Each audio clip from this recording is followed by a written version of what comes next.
Hello friends, GJ two રસોડામાં આપનું હાર્દિક સ્વાગત છે। આજે આપણે બનાવીશું લીલી તુવેરના દાણાનું શાક, જેની માટે આપણે સૌપ્રથમ 200 ગ્રામ જેટલા લીલી તુવેરના દાણા લીધેલા છે।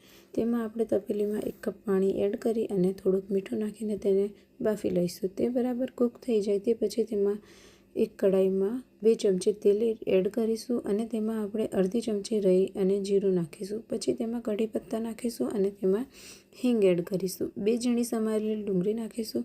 સ્વાદ પ્રમાણે મીઠું નાખીશું। પછી તેમાં ટામેટાની ગ્રેવી નાખીશું અને જરૂરિયાત પ્રમાણે હળદર, મીઠું, મરચું, ધાણા જીરું અને ગરમ મસાલો એડ કરીશું। તે બરાબર મિક્સ થઈ જાય અને તેમાં બાફેલા તુવેરના દાણા નાખીશું અને તેમાં થોડુંક પાણી એડ કરીને 15 મિનિટ સુધી ગેસની ધીમી ફ્લેમ ઉપર કૂક થવા દઈશું। હવે તૈયાર છે આપણી કાઠિયાવાડી લીલી તુવેરના દાણાનું શાક।